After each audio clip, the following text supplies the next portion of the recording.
welcome to this session on export bills compliances. My name is Harjeet Singh. I'm presently working with ICICI Bank. I've been with the bank for almost 2 decades now. Presently, I'm taking care of trade-related queries and trade compliance at ICICI Bank. I'm associated with the bank as subject matter expert trade finance. So I'll take you through the various nuances with respect to export bills regularization prior to the shipment and post shipment. So I'll start with the PPT right away. So before we go to various export bill nuances, I'll just briefly take you through the various regulatory bodies associated with trade finance. The first and foremost being DGFT. So that is Directorate General of Foreign Trade. It is part of Ministry of Commerce and Industry. So DGFT regulates the physical movement of goods. So basis the need of the country and requirements of the country, various restrictions are placed on the various commodities. So a particular commodity can be freely importable and exportable. Similarly, a particular commodity can be restricted, where you will be requiring a specific license from DGFT. And also, some of the commodities are prohibited depending on the needs and requirements of the country. RBI is a central banker of the country. It regulates the foreign exchange transactions. So it is concerned with the physical exchange control. So if you are an exporter or an importer, so RBI places various restrictions to ensure that if you are an exporter, the proceeds are realized within a stipulated time, and similarly, if you are an importer, you are supposed to make payment to the overseas party within the stipulated time given by Reserve Bank of India. Custom authorities and STPI, these are authorities which ensure and issue evidence that the various shipping documents and the evidence that the various goods have been imported, and in case of export, the shipping bill is generated by the custom authorities. ICC or the International Chamber of Commerce is an international body, so they lay down the rules of the game. So they are associated with laying down rules, especially with respect to LC. You would have heard of term called UCP guidelines with respect to LCs, and large number of transactions happen governing as a governing rules being UCP DC only. So this body regulates and ensures that every customer who may be located in different part of the world, so you have the same interpretation as a person you are dealing with who may be located elsewhere in some other country. So if you're a new exporter, if you happen to be new to the exports, so these are some of the key requirements you should be aware of. The first and foremost being the IEC code. So you need to have an IEC code issued by DGFT. Secondly, you should be aware of the foreign trade policy. So foreign trade policy, so each and every commodity is given an HS code. So you can go to DGFT site or you can go to FIO etc. site, and you can figure out whether your commodity is freely importable and exportable, or your commodity is is under restricted category. If it happens to be under restricted category, you need to have specific license. Then only you can import or export that commodity. If the goods are under prohibited category, then you obviously cannot import or export those commodities. So let's discuss some of the basic documents which we come across in an international trade. So first we'll begin with regulatory documents. So every time you do an export, so there's a shipping bill which is generated, and this shipping bill is available on EDPMS portal. So there is an online portal called Export Data Processing and Monitoring System. It was started by RBI in March 2014. So every shipment which is done through cargo mode, there is a shipping bill which gets generated, and it's available on EDPMS portal. Similarly, if you happen to be an importer, then all various import transactions which are routed through custom authorities, there is a bill of entry which gets generated, and it's available on IDPMS portal. So IDPMS is nothing but it's just like an EDPMS import version. So we call it Import Data Processing and Monitoring System. So IDPMS was started in the year 2016. Then, as we discussed earlier, in case your commodity happens to be under restricted category, then import or export license is required to carry out import or export of those transactions. Similarly, if if you got the remittance of export proceeds in some other bank, or or you may have directly got it in the nostro account of the banker you are dealing with. So wherever you're getting money through any other bank, and assuming that you don't hold an account with that bank and the bank is done only the conversion. So in those cases, there is something called FIRS. So there is called foreign inward remittance statement. So that is issued by the bankers, and so that your details, the entry of such details are captured in this portal called EDPMS, and it is obligatory on the part of the banks to ensure that all export transactions, be it export realization or be it advance towards exports, those are entered on real-time basis by the AD banks in this portal called EDPMS. So, in nutshell, in at the end of the day, your EDPMS portal will have two details. One, first set of details will be entered by custom authorities, that is with respect to your shipping bills. The second details would be the export proceeds, which will be entered by the AD banks. So these are some of the commercial documents which are listed in front of your screen, and these are very commonly, these obviously do not need any explanation, like invoice, purchase order, certificate of analysis, packing list. So we'll go to transport documents now. So in case you're doing any shipment via sea route, then there is a shipping bill, there is a bill of lading which is issued by the shipping companies or freight forwarders. Similarly, in case your shipment happens to be via air route, then there is an airway bill which is issued. And if you happen to do small value consignments, then the courier shipping bill or courier receipts are issued. And earlier, the limit of doing shipment via courier was only 25,000 INR. So it got enhanced to 5 lakh rupees a couple of years back.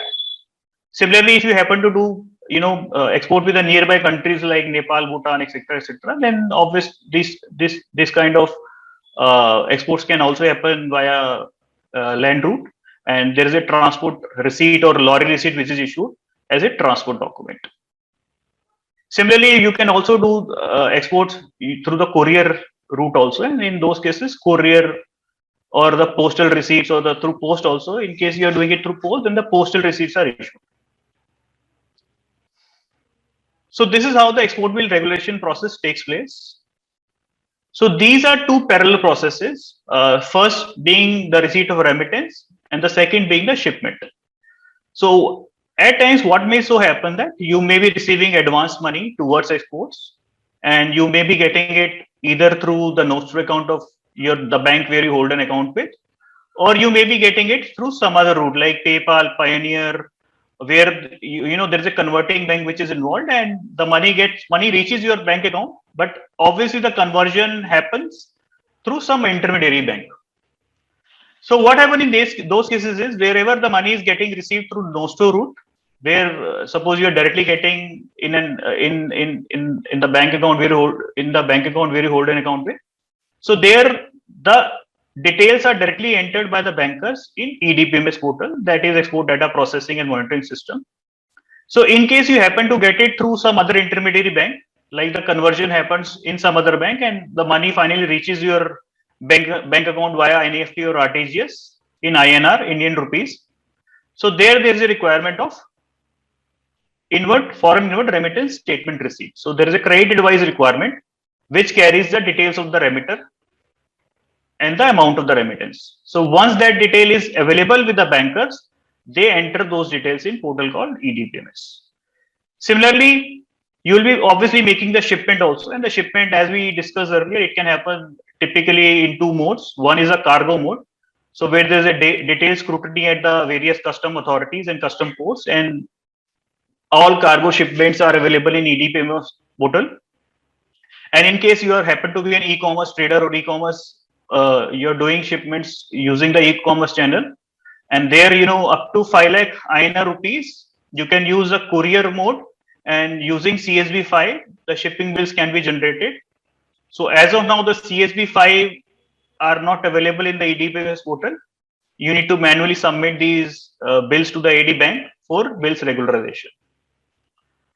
So once these details are available to you, once the customs has either entered the shipment details in EDPMS, or you may be having this CSV5 in case you've done the shipment through, courier mode.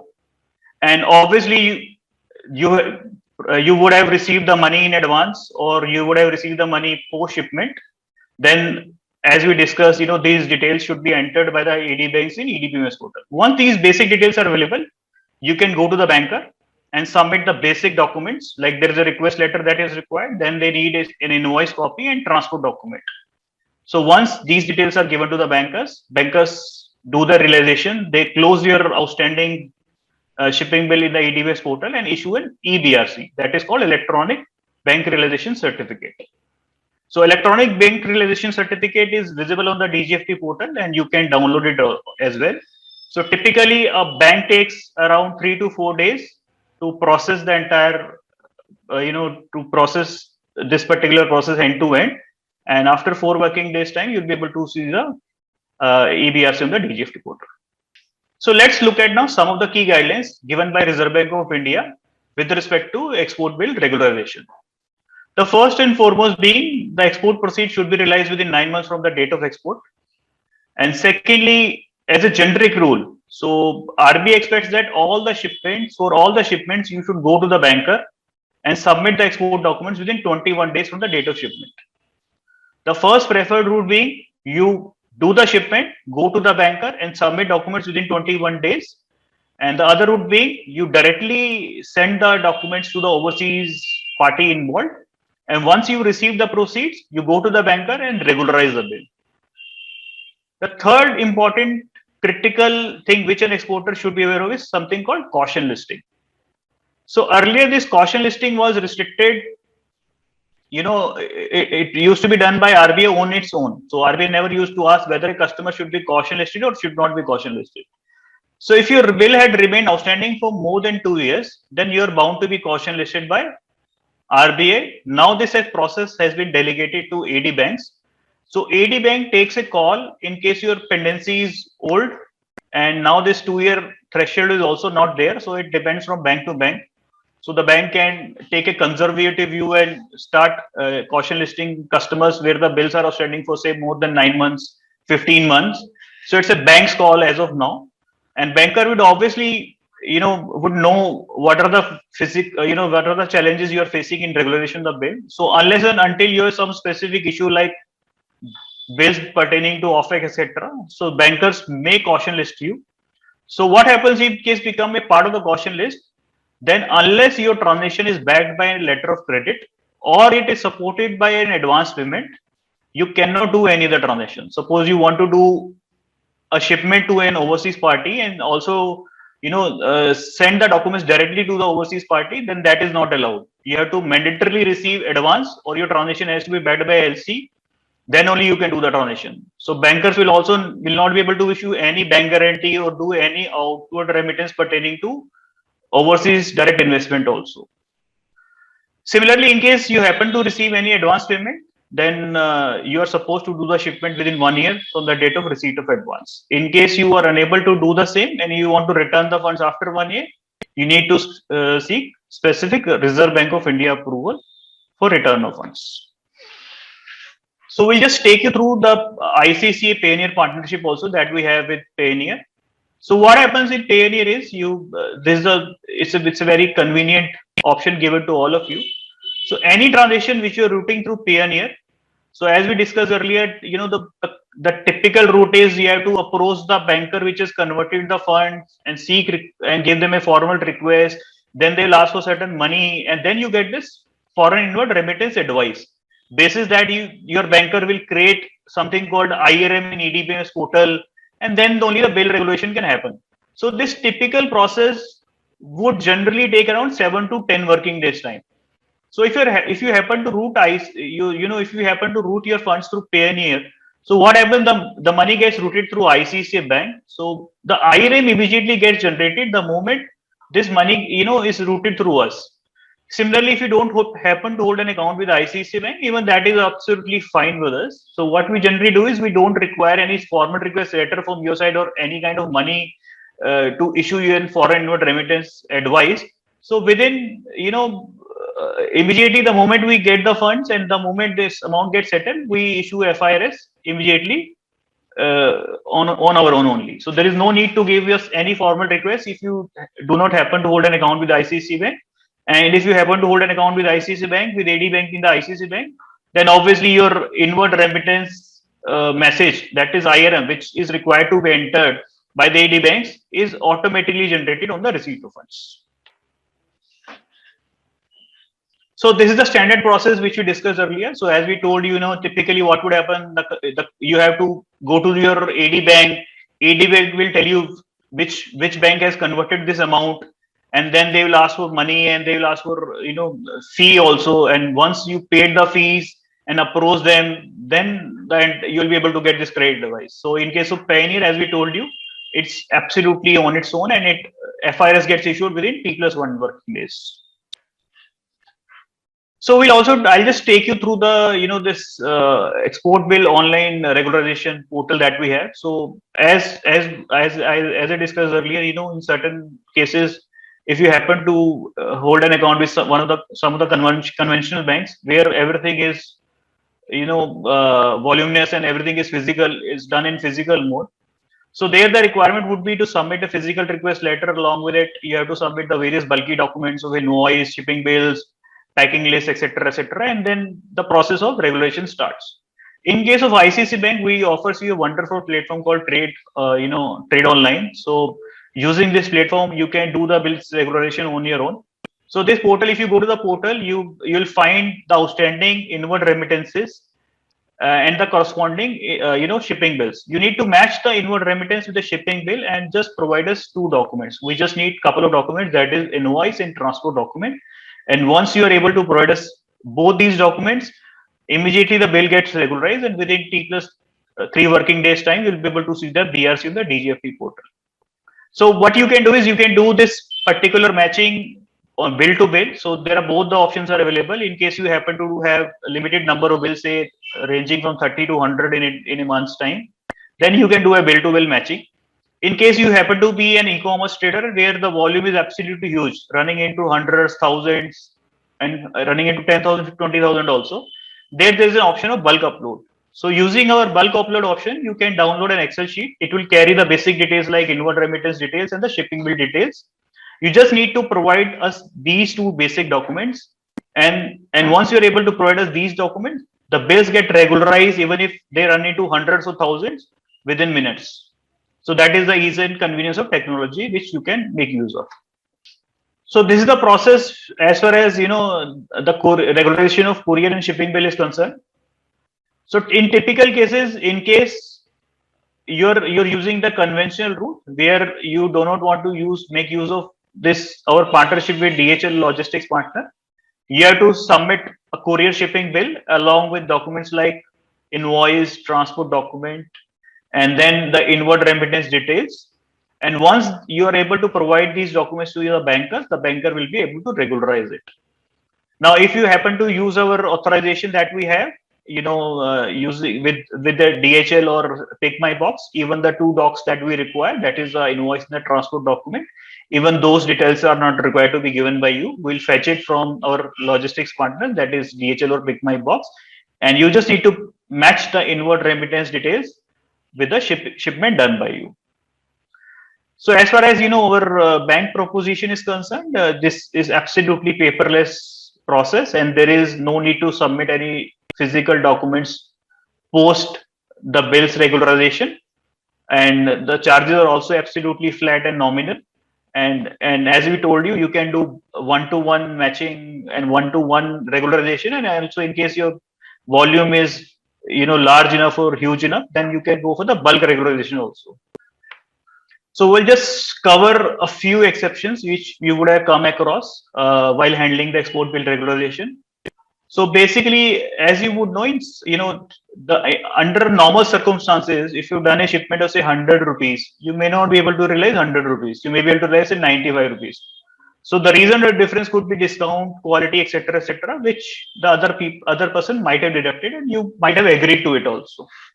So in case you happen to have received less than the amount of the invoice, so this is the stipulated process by RBI. So RBI states you have to give a declaration to the AD bank to regularize the bill. So these are the four conditions that need to be met. The first being the reduction amount should not be more than 25%. Secondly, it should not relate to the commodity subject to floor price stipulation. So there are certain commodities like agri commodities. So where below a threshold value you cannot sell it. So if your commodity happens to be one of those, then this reduction cannot be availed by you.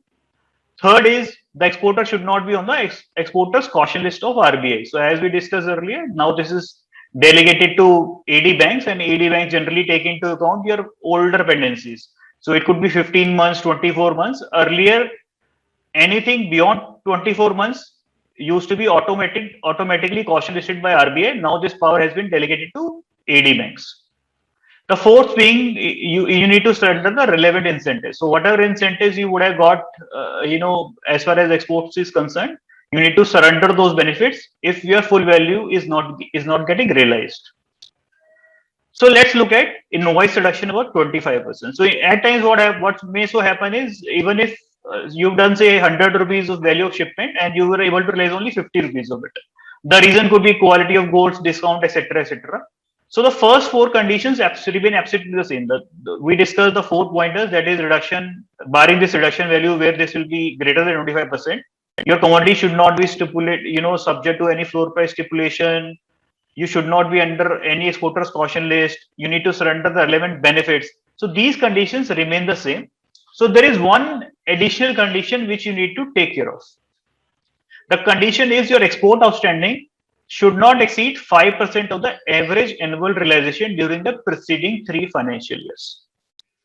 So export outstanding means anything which remains outstanding beyond the credit period offered by you. Suppose you've done any shipment and you've given 90 days credit period to the overseas buyer to pay you. So if post 90 days period this money has not been paid to you, it means the export has become outstanding. Similarly, if you happen to have gone through this various export incentive schemes like RODTEP, so RODTEP very clearly specifies. So the moment the scroll gets generated, so it will be going to be an automated process. You'll be getting these scripts, and obviously you can use the scripts for customs duty payment, or even you can transfer the script. So it also very clearly specifies you need to ensure the amount, the funds, the export will get realized within the stipulated time given by RBI, unless it is extended. So the extension is absolutely critical now. If you do not want to surrender your RODTEP scheme in case you are unable to realize the proceeds within the timeline. So this is a process in front of you. So what you need to do is, in case you've done the shipment and you're unable to realize it, the reason could be COVID, etc., etc., and the buyer may say I'll need some more time, then only able to give you the money. So you can go to the banker. The banker can extend the bill by 6 months in one go. So these are some of the conditions that you need to comply. The first being the transaction should not be under any investigation by ED or CBI, etc., etc. And similarly, the AD bank should be satisfied that you'll be able to realize the proceeds within the extended time being given by AD bank. And another thing which is the numeric condition which needs to comply is your export outstanding should not exceed 1 million or 10% of the average annual realization in the preceding 3 years, whichever is higher. So you need to read this again. So here also the outstanding would mean the export outstanding beyond the credit period offered by you. And here also you need to see the export realization putting together all the banks in the preceding 3 years. So as we discussed, we're in 21-22, we'll see 20-21, 19-20 and 18-19 realization, and we'll see whether the 10% of it or 1 million, which is higher. Okay, assuming you've done only say $1 lakh realization in all the 3 years put together, then 10% of 1 lakh would be $10,000. So what it means is your 10,000 will not hold good. So you need to forget about $10,000. You will only be figuring out 1 million. So if your current outstanding is below $1 million, that is around 7.5 crore rupees. In those cases, the AD banks can grant you extension, and you will not have to go to RBI, etc., to approach. So this is very critical. So this numeric condition, you may probably, if you read it again a couple of times, you'll be able to figure this out. And similarly, in case you filed any suit, if the matter is sub judice, if you filed any suit, in those cases also the extension can be granted irrespective of the amount involved or outstanding. So there, in those cases, this numeric condition of 1 million or 10% of the average annual realization will not hold good. So let's discuss export write-off now. So we'll just take you through the Reserve Bank of India write-off scheme. So RBI has given certain specific reasons, and for those specific reasons, you can approach the bankers for write-off. We'll cover those reasons in the subsequent slide. Other few conditions which need to be complied with is your bill should not be under any ED or any other investigation, and your bill should remain outstanding for at least 1 year, and you need to provide the documentary evidence to the bankers to write off a particular bill. And similarly, as in case of invoice reduction, you need to surrender the proportionate benefits in case you are unable to realize the full value. And similarly, if you happen to have done the shipment to any country which is facing externalization issue, what externalization issue means? The customer, the buyer is willing to make the payment, but because of the central banker guidelines, he is unable to remit the same to you. So in those cases, the bills cannot be written off. So this is the value for write-off. It's 5% as far as self write-off is concerned. It's if you happen to be a status holder granted by DGFT, then it is 10%. And you can also approach your AD bank for 10% write-off under AD's delegated powers. So here the key thing to be noted is it depends on the previous or the preceding calendar year's realization. So if you happen to go to the banker in say 2021, so we are in calendar year 2021. So calendar year starts from January and ends on December. So from 1st January till 31st December 21, we're in calendar year 21. If you happen to go to the banker and avail the write-off scheme, the banker will ask the amount realized in the preceding calendar year, that is 2020. So even if your bill pertains to say 2005, 6, 7, 8, it doesn't make any difference to anyone's life. All that matters is the amount realized in the preceding calendar year. So that is the amount which is of reckoning, and that needs to be reckoned as far as these numeric 5%, 10%, or 10% power is concerned. So these are the reasons which you can avail of in case you happen to avail any write-off scheme. So these are the acceptable reasons for write-off. The first one being the overseas buyer has turned insolvent. The second being the buyer has been untraceable. The third being, the goods have been destroyed by port or custom authorities. And the fourth being, where the money has been received, with the intervention of Foreign Chamber of Commerce or Indian Embassy, etc., etc. And at times what happens, if you see the condition number 5 or the option number 5, your bill remains unrealized for a very specific small amount. It could be up to 10% of the invoice value. So that also can be written off under the write-off scheme. Similarly, if you happen to be an e-commerce exporter or any exporter where the value involved is very small, like $2,000, $5,000, $3,000, there also, and in case you find that if you happen to go the legal route will be very costly and time consuming. In those cases also the write-off scheme can be availed. And at times, in certain cases where the transaction is backed by letter of credit and the value of export could be higher and you're unable to realize the higher amount. In those cases also the export write-off scheme can be availed. So that's it from our side, and thank you for patient listening. And for any queries, you can approach our personnel who are available at the booth throughout the day, and you can approach those representatives and have your queries answered. Thanks again. Thanks for joining.